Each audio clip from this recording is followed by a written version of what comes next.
So I'm sharing my screen. I hope it is visible to everyone now. Yes. Okay. Right. So हमने operators के काफी rules वगैरह कर लिए थे, राइट? और नेक्स्ट ऑपरेटर है and it is very very important. This is Hermitian operator, right? This is Hermitian operator. ठीक है, तो हार्मिशियन ऑपरेटर क्या होता है? An operator, if an operator alpha is an eigen operator operating on eigen function, for example psi2, then the operator is said to be Hermitian if it satisfies the following condition. अगर ये conditions follow करता है तो हम इसको हार्मिशियन operator कहेंगे. पहली बात है कि वो हार्मिशियन ऑपरेटर जो है वो आइगन ऑपरेटर होना चाहिए, ऑपरेटिंग ऑन आइगन फंक्शन. ठीक है, ताकि आइगन फंक्शन के ऊपर जब हम ऑपरेट करेंगे उसका जो आंसर आएगा it should be the same function जो हमने इनिशियल में लिया था, right, with some constant value. So for example integration psi2 star, ये फंक्शन है, conjugate function of psi2 and alpha operator operating on psi1 d tau is equal to integral psi1 alpha operator operating on psi2 star d tau, or it should be equal to integration psi1 into alpha star. ठीक है, ये operator है, यानी इसका alpha का operator भी conjugate operator हो सकता है, into psi2 star d tau, right? यानी कि अगर हम अल्फा ऑपरेटर को मल्टीप्लाई करते हैं पहले psi1 के साथ, ठीक है, और उसके बाद जो आंसर आएगा उसको psi2 के साथ psi2 स्टार के साथ या psi2 के साथ मल्टीप्लाई करेंगे, तो उसका आंसर वही होना चाहिए. अगर हम अल्फा ऑपरेटर को psi2 के ऊपर मल्टीप्लाई करें पहले, मतलब ऑपरेट करें, जो आंसर आएगा उसको psi1 से मल्टीप्लाई करके फिर जो इंटीग्रेशन उसका करेंगे इट शुड बी सेम. अगर ऐसा होता है तो ये जो अल्फा ऑपरेटर है it is said to be Hermitian. I hope it is clear to everyone. आगे चलो. yes. इसके एग्जांपल्स भी आप करोगे, ठीक है? अब जैसे मैंने यहाँ पे कहा था कॉम्प्लेक्स कॉन्जुगेट, ठीक है, ये वैसे मैंने उस दिन भी आपको बताया था. कॉम्प्लेक्स कॉन्जुगेट ऑफ ऑपरेटर क्या होता है? अगर कोई ऑपरेटर है, अगर हम उसका कॉम्प्लेक्स कॉन्जुगेट लेना चाहते हैं तो उसका हम साइन चेंज कर देंगे. यानी अगर उसमें कोई इमेजिनरी नंबर है, for example iota, right? So if the operator is complex in its expression, then its complex conjugate is obtained by changing the sign in its expression. Simply हम उसका sign change कर देंगे. For example, ये alpha operator है, it is equal to I d by dx. I is iota. ये आपको पहले भी बताया था. I क्या होता है? It is under root of -1 या I square is equal to -1. ठीक है, तो इसका कॉम्प्लेक्स कॉन्जुगेट क्या होगा? बस आपने इसका साइन चेंज कर देना.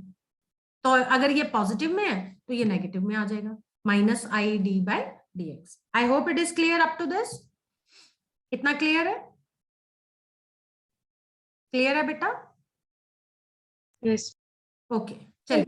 Next operator is unitary operator. ये भी बहुत इंपॉर्टेंट है. इसके ऊपर एग्जांपल्स आपको न्यूमेरिकल्स भी आ सकते हैं, हार्मिशियन के ऊपर भी एग्जांपल्स या और न्यूमेरिकल्स आ सकते हैं, ठीक है? Now what is unitary operator?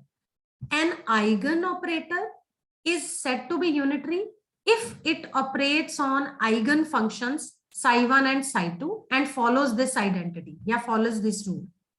ठीक है, ये आइगन ऑपरेटर यूनिटरी होगा अगर ये आइगन फंक्शन psi1 और psi2 के ऊपर ऑपरेट करता है और ये वाली कंडीशन को फॉलो करता है. यानी integration psi1 into alpha operator, alpha star operator, यानी कि complex conjugate of alpha operator operating on psi2 star, यानी कि complex conjugate of psi2 d tau should be equal to integration psi2 star into alpha inverse operator into psi1 d tau. ठीक है, यहाँ पे ये जो अल्फा ऊपर -1 है ऑपरेटर के ऊपर, this is inverse of unitary operator.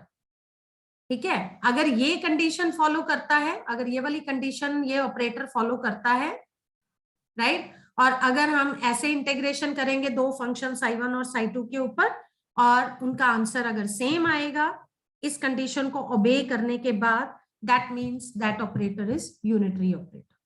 I hope it is clear. लिख लिया ये एक्सप्रेशन सब बच्चों ने? Yes. Okay. Yes, ma'am. Next is observable. क्या होता है? It is a dynamic variable which can be measured experimentally. ठीक है, कोई भी डायनेमिक वेरिएबल जिसको हम एक्सपेरिमेंटली मेजर कर सकते हैं। For example position, linear momentum, angular momentum, energy etcetera, these are called observables. ठीक है, in classical mechanics all dynamic variables are measurable. Classical mechanics में जितने भी डायनेमिक वेरिएबल्स हैं ये मेजरेबल है, इनको हम मेजर कर सकते हैं। But in quantum mechanics due to Heisenberg's principle it is not so. Classical mechanics में they can be measured, they are measurable, but quantum mechanics में क्योंकि हेजनबर्ग्स प्रिंसिपल अप्लाई होता है इसके ऊपर, ठीक है, so it is not so. Now next is operators in quantum mechanics. कौन कौन से ऑपरेटर्स हम नॉर्मली यूज करते हैं क्वांटम मैकेनिक्स में? So in quantum mechanics every measurable physical quantity जैसे कि position, momentum etcetera can be assigned an operator. उसको हम ऑपरेटर असाइन कर सकते हैं। ठीक है, the rules for converting a classical function to quantum mechanical operator are. अब इसके ऊपर कौन कौन से रूल्स हैं, कैसे आप इन ये जो फिजिकल क्वांटिटीज हैं, मेजरेबल फिजिकल क्वांटिटीज हैं, इनको आप ऑपरेटर में कन्वर्ट कर सकते हो इन क्वांटम मैकेनिक्स। ठीक है, तो पहला है quantum mechanical operators corresponding to each Cartesian coordinate are same as classical value. अगर हम कार्टेशियन कोऑर्डिनेट ले रहे हैं जैसे for example X Y Z etcetera या जी, ठीक है, तो उसके जो क्वांटम मैकेनिकल ऑपरेटर्स होंगे वो वैसे ही होंगे, बस उसके ऊपर कैप लग जाएगा। ठीक है, अगर हम उसको कैप से डिनोट करते हैं that means it is a quantum mechanical operator. ठीक है, जैसे x है तो it can be represented as x cap, y है तो it can be represented as उसका operator, it can be represented as y cap, y operator, z है तो z ऑपरेटर। ठीक है, and the operators corresponding to position, अगर corresponding to position है तो फिर हम उसको कैसे रिप्रेजेंट करेंगे? x into x cap, y into y cap, z into z cap. ठीक है, just simple multiplication by variable itself. जो भी वेरिएबल है एक्स वाई जेड उसको आपने उसके ऑपरेटर के साथ मल्टीप्लाई कर देना है, तो हमारे पास वही ऑपरेटर जो है कॉरस्पॉन्डिंग टू पोजीशन आ जाएगा। Next is operators for linear momentum. अगर आपको लीनियर मोमेंटम का ऑपरेटर लिखना है, लीनियर मोमेंटम क्या होता है? लीनियर मोमेंटम को हम P से डिनोट करते हैं। Linear momentum P is actually mv, है ना? तो अगर हम पर्टिकुलर कोई एक्स वाई जेड एक्सिस के वेरिएबल्स के लिए, डायरेक्शंस के लिए लिख रहे हैं लीनियर मोमेंटम, तो हम उसको पैरों में x लिख देते हैं या y लिख देते हैं या z लिख लेते हैं। ठीक है, और m तो कांस्टेंट होता है, v नेचुरली उस पर्टिकुलर डायरेक्शन के लिए vx हो जाएगा या vy हो जाएगा या vz हो जाएगा। ये लीनियर मोमेंटम है। लेकिन अगर आपने उसी लीनियर मोमेंटम का वेरिएबल ऑपरेटर लिखना है, क्वांटम मैकेनिकल ऑपरेटर लिखना है, then it can be represented like this, px cap, यानी कि this is linear momentum operator in x direction, it is equal to h divided by 2 pi I, ये पाई है बेटा, h by 2 pi I, करली by करली x लिख सकते हो या डी बाई डी एक्स लिख सकते हो। अगर एक ही वेरिएबल है तो डी बाई डी एक्स लिख सकते हैं, अगर ज्यादा वेरिएबल्स हम हैं उस चीज में तो हम उसको पार्शियल डिफरेंशियल में लिखते हैं, यानी कि करली बाय करली एक्स। ठीक है, इसी तरह से अगर आपने वाई डायरेक्शन का लिखना है लीनियर मोमेंटम ऑपरेटर, तो P Y operator is equal to H by 2 pi I curly by करली वाई, इसी तरह से जेड। आई होप ये लिख लिया आपने सबने। So ये linear momentum operators in x, y and z directions.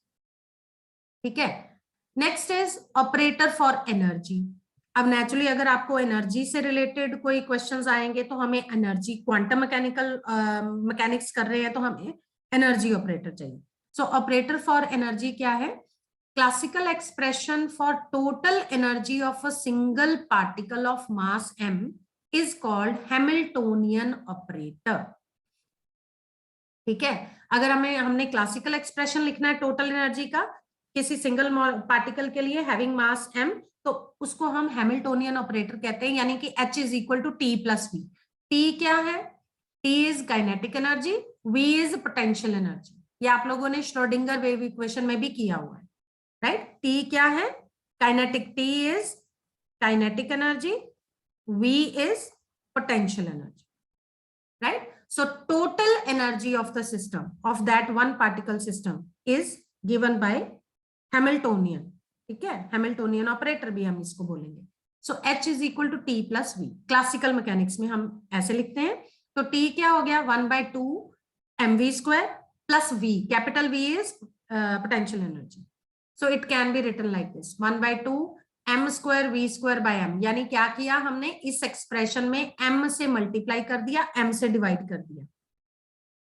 ठीक है, वो इसलिए किया क्योंकि p जो होता है दैट इज mv, तो अगर हम इस एक्सप्रेशन में m से मल्टीप्लाई m से डिवाइड कर देंगे तो ये हमारे पास आ जाएगा mv का स्क्वायर, यानी कि ये हो जाएगा p स्क्वायर।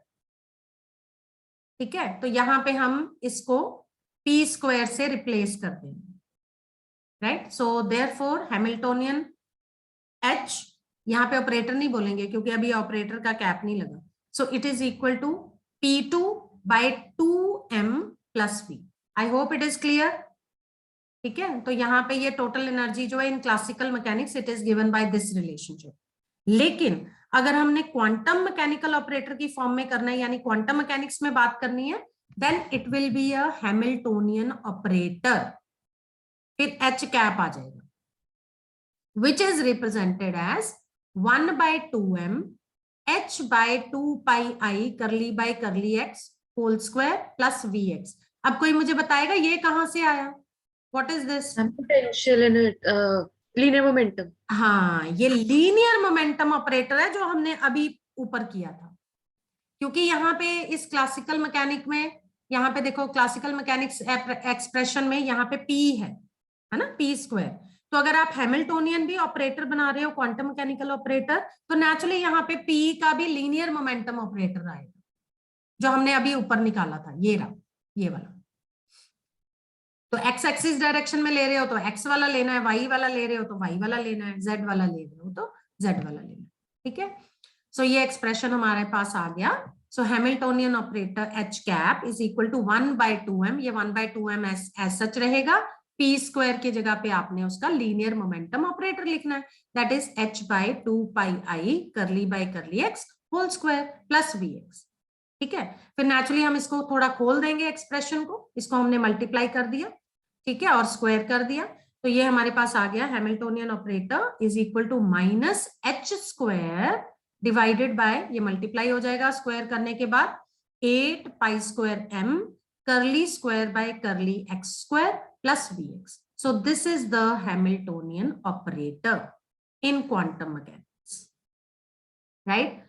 और यहाँ पे ये सिर्फ हमने x डायरेक्शन में लिखा था, यानी कि इन वन डायरेक्शन ओनली। अगर 3 डायमेंशनल है तो फिर आप तीनों वेरिएबल्स ले लोगे। ठीक है, फिर हम तीनों वेरिएबल्स ले लेंगे x, y एंड z। ठीक है, तो ये हमारे पास हो जाएगा h cap is equal to minus h square by, अगर आपने सिंगल पार्टिकल के लिए इन वन डायरेक्शन लेना है तो हम सिर्फ x, y या z ले सकते हैं, और अगर आपने 3 डायमेंशनल लेना है तो हम तीनों डायरेक्शंस इसकी लेंगे, राइट? सो ये आ गया हमारे पास minus h square by 8 pi square m into curly square by curly x square plus curly square by curly y square plus curly square by curly z square plus v। Now ये जो potential energy होगी having 3 variables x, y and z, ठीक है, which can be written as h cap, यानी Hamiltonian operator, just a minute,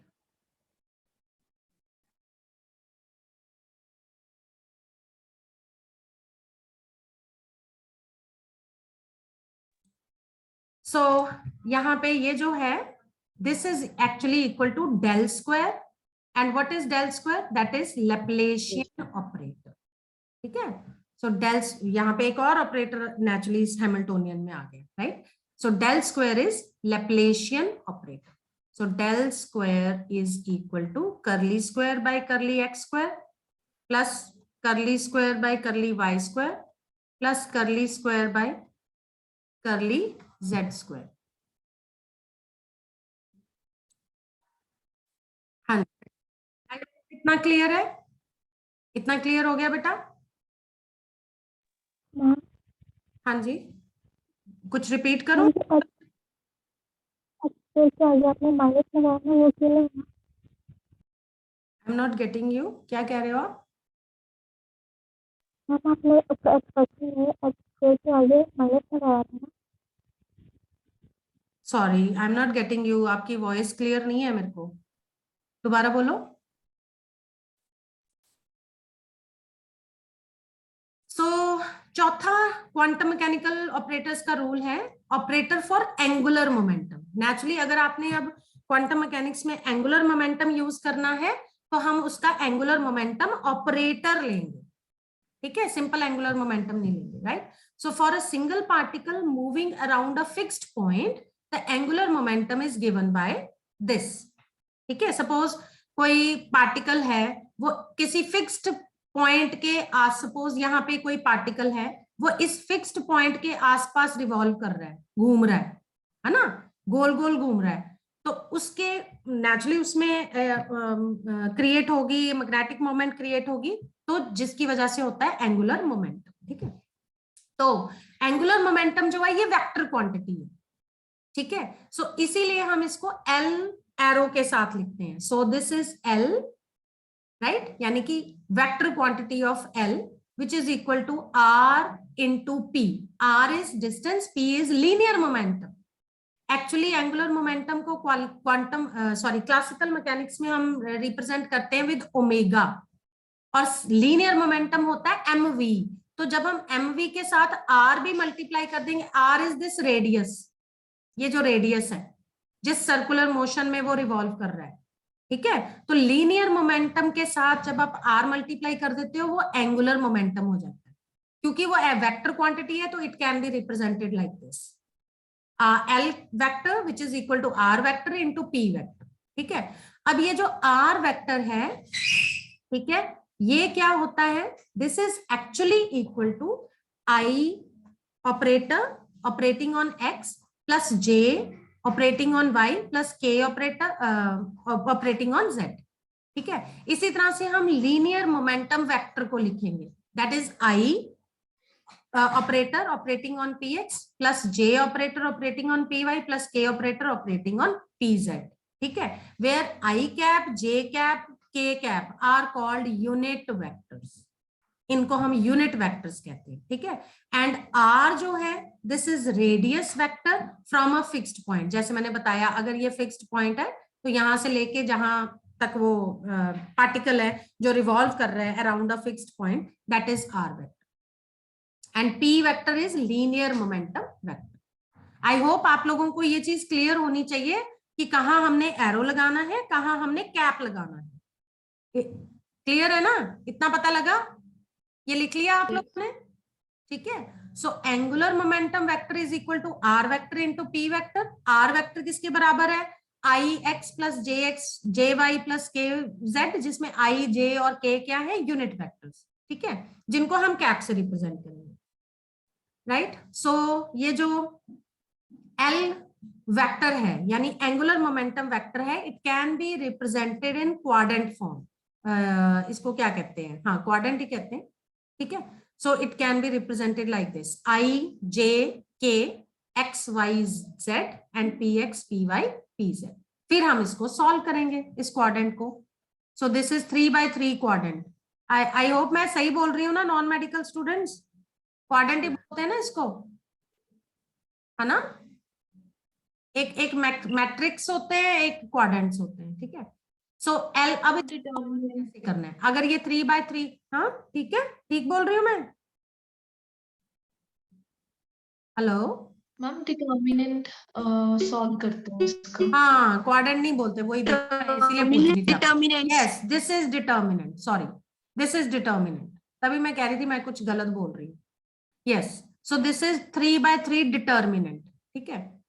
तो अब इसको solve कैसे करना है, तो जब हमने सॉल्व करना होता है तो फॉर एग्जांपल इसको हमने सॉल्व करना है तो ये पहली वाली रो पहले हम छोड़ देंगे, sorry this is first column and first row, इसको छोड़ देंगे और इनको मल्टीप्लाई करेंगे, क्रॉस मल्टीप्लाई।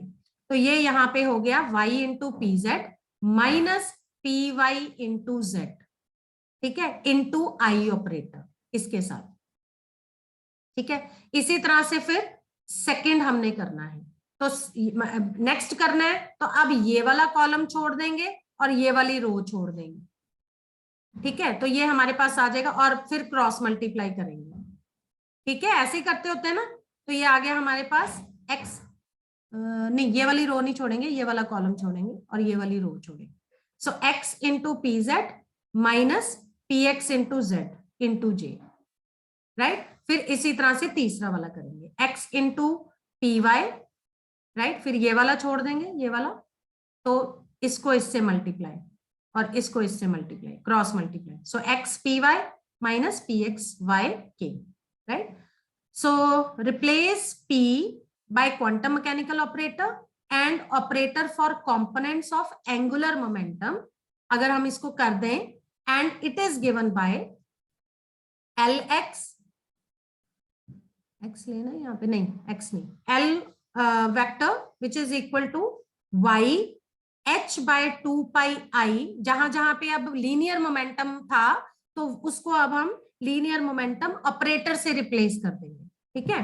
तो जैसे यहाँ पे था pz, ठीक है, तो pz की जगह पे अब हमने उसका लीनियर मोमेंटम ऑपरेटर इन z डायरेक्शन लिखना है, that is y h by 2 pi I करली by curly z minus z into h by 2 pi I करली by curly y into I। I hope it is clear, इतना पता लग गया ना। अब हम क्या कर रहे हैं, इस एक्सप्रेशन में लीनियर मोमेंटम ऑपरेटर्स को सब्स्टिट्यूट कर रहे हैं। गॉट माय पॉइंट, इतना Yes, पता लग गया, ठीक है, राइट। सो जब हमने इसको यहाँ पे पुट कर लिया, यहाँ पे जब हमने इसको यहाँ पे पुट कर लिया, तब हम इसमें से कॉमन चीजें निकाल रहे हैं। तो इसको हम फर्दर रीराइट कर रहे हैं। So l this arrow is equal to h by 2 pi i, h by 2 pi i इसमें कॉमन है, बाहर निकाल लिया, into y by curly z minus z into curly y i, plus इसी तरह से इसमें से निकाला, ठीक है। इसमें से भी h बाय 2 पाई आई बाहर आ चुका है, बाकी क्या रह गया, राइट। तो यहाँ पे आप लिखोगे दिस इज, हाँ, यहाँ पे अब हमने ये z आगे क्यों ले आए, क्योंकि जब आप इस ब्रैकेट को खोलोगे तो ये चीज माइनस में होएगी और ये चीज प्लस में हो जाएगी, तो प्लस वाली चीज आगे ले आए। तो z into curly by curly x minus x into curly by curly z into J, plus इसी तरह से नेक्स्ट वाला, ठीक है, x into curly by curly y minus y into curly by curly x के, राइट। सो इसको naturally ये 3 different variables में है, तो it can B split up into 3 variables, ठीक है। सो ये हो गया हमारे पास Lx, यानी कि angular momentum operator in x direction, which can be written as h by 2 pi I y into करली by curly z minus z into curly by curly y। बेटा एक बात ध्यान में रखना, अगर ये x वेरिएबल है तो नेचुरली यहाँ पे y और z आएंगे, x वाला नहीं आएगा, यानी कि y multiplied by curly z minus z multiplied by curly y। अगर यहाँ पे y है तो फिर y नहीं आएगा, z और x आएंगे। So h by 2 pi I z into curly by curly x minus x into curly by curly z। इसी तरह से अगर z है तो h by 2 pi I x into curly by curly y minus y into curly by curly x, right. So which can be written as, इसको हम ऐसे भी लिख सकते हैं, L स्क्वायर यानी angular momentum operator square which is equal to angular momentum operator in x direction square plus y plus z. So this is angular momentum operator. अगर square में लिख रहे हो, अगर इंडिविजुअल लेना है तो you have to use this. in x direction अगर लेना है तो ये वाला, y डायरेक्शन लेना है तो ये वाला, ठीक है, z डायरेक्शन है तो ये वाला। आई होप इट इज क्लियर। इतना लिख लिया आप लोगों ने? इतना समझ में आ गया? कोई इसमें से पॉइंट मिसिंग हो, ना समझ में आया हो? हाँ जी, is that okay? Yes. Okay, चलिए। सो नेक्स्ट है अब थ्योरम्स ऑन ऑपरेटर।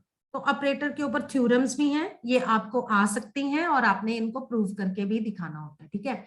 सो पहला है show that lambda is eigen value of operator L, then lambda raised to the power n, where n is an integer, is an eigen value of L raised to the power n। ठीक है, ये हमारे पास एक theorem है। So from eigen value equation, पहले तो आपको ये चीज क्लियर होनी चाहिए, आइगन वैल्यू क्या होती है, आइगन ऑपरेटर क्या होता है, आइगन फंक्शन क्या होता है, राइट। तो अगर वो कह रहा है कि अगर हम आइगन वैल्यू इक्वेशन ले, ठीक है, जिसमें इसने बोला ये L जो है ये आइगन क्या है, is eigen value of operator L, यानी कि L जो है ये आइगन ऑपरेटर है। Suppose it is operating on some function psi या एफ या ए, कुछ भी ले लो आप, ठीक है। Then it is equal to lambda psi, क्योंकि लैम्डा उसने बोला है कि it is an eigen value, ठीक है। ये पता है ना आपको, जैसे for example Schrodinger wave equation में Hamiltonian operator operating on psi is equal to e psi, ये आइगन वैल्यू इक्वेशन ही है ना, ठीक है बेटा, ठीक है। चलिए, सो रेजिंग टू पावर 2, क्योंकि हमें यहाँ पे उसने इंटीजर n के साथ प्रूव करने को कहा है, तो सपोज करते हैं हम इसको रेज टू पावर 2 कर देते हैं, तो L स्क्वायर यानी कि angular momentum operator L square psi is equal to, अब इसको हम खोल के लिखेंगे नेचुरली, क्योंकि दो ऑपरेटर्स का स्क्वायर है तो एक ऑपरेटर एक टाइम पे काम करेगा, ठीक है। L स्क्वायर का मतलब हो गया L operator into L operator operating on Sai, तो पहले ये इसके ऊपर ऑपरेट करेगा, साई के ऊपर, ठीक है। सपोज इस ऑपरेटर ने साई के ऊपर ऑपरेट किया, आंसर क्या आया, लैम्डा साई, ठीक है। अब इसका जो आंसर आएगा, ठीक है, अब ये L ऑपरेटर इसके ऊपर ऑपरेट करेगा, तो लैम्डा जो है वो तो कांस्टेंट है, वो बाहर आ गया, तो L cap operating on Sai, तो L साई फिर से उसके ऊपर ऑपरेट कर रहा है, यानी आंसर क्या आया, लैम्डा साई, तो लैम्डा और लैम्डा मल्टीप्लाई हो गए, तो यहाँ पे आंसर आ गया लैम्डा स्क्वायर साई, ठीक है। दैट मीन्स अगर कोई पावर होती है ऑपरेटर की, तो that will be equal to जो भी उसकी कांस्टेंट वैल्यू आएगी उसकी पावर। दैट मीन्स अगर यहाँ पे n पावर हो, एनी पावर, कोई इंटीजर हो, 3, 4, 5, 6, that means it will be equal to its eigen value raised to the power, raised to that power. I hope it is clear. समझ में आ गया ये समझ में आ गया? Yes. ओके, सभी आंसर दिया करो बेटा, मेरे को सिर्फ आंचल की आवाज सुनती है। चलिए, इसी तरह से सेकंड थ्योरम, ये आ सकते हैं पेपर में, इनको करके देखना है आपने, ठीक है। हाँ जी, second question, if a cap यानी a operator operating on psi is equal to a psi, ठीक है, जिसमें ए जो है ये आइगन वैल्यू है, साई जो है आइगन फंक्शन है, क्योंकि साई का आंसर साई में ही आ रहा है, और ये जो है ये आइगन ऑपरेटर है। तो prove that e raise to the power a cap psi is equal to e raise to the power a psi, यानी कि exponent of that operator operating on some psi function, eigen function, will be equal to e raise to the power a, यानी उसकी जो eigen value आएगी वो exponential की power ही होगी, ठीक है। तो ये भी कर लेते हैं, चलिए। So e raise to the power a cap psi actually किसके बराबर होता है, ये एक्सपोनेंशियल की सीरीज है, ठीक है, which is equal to 1 plus a cap plus a square cap 2 factorial plus a operator of I mean power 3 divided by 3 factorial plus and so on operating on psi, ठीक है। अब naturally ये जो हमारे पास ये आया है एक्सप्रेशन, इसको हमने सॉल्व करना है।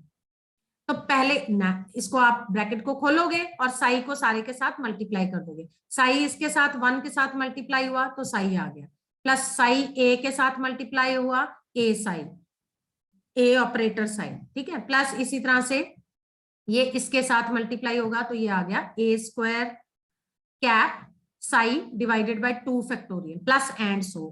अब हमने इसको सॉल्व करना है, तो साई का आंसर साई है, इसका आंसर क्या आएगा, इसका आंसर ए साई आएगा, वही आइगन वैल्यू इक्वेशन लगा के, ठीक है। प्लस अब यहाँ पे 2 बार है ए कैप स्क्वायर, तो ये अभी अभी हमने ऊपर किया है कि किसी ऑपरेटर का अगर कोई पावर है तो उसकी आइगन वैल्यू में उसकी पावर होगी, यानी कि a raise to the power 2 psi divided by 2 factorial, 2 factorial होता है 2 into 1, प्लस इसी तरह से a cube psi divided by 3 factorial, 3 into 2 into 1, ठीक है, प्लस एंड सो ऑन। तो नेचुरली साई को निकाल दो because that is a arbitrary function, तो हमारे पास वैल्यू क्या बची 1 plus a square by 2 factorial plus a3 by 3 factorial and so on psi. और ये क्या है, ये फिर से एक्सपोनेंशियल सीरीज है, यानी e raise to the power a, hence proved. So e raise to the power a cap psi is equal to e raise to the power a psi. I hope it is clear. Yes. समझ में आ गया आप लोगों को?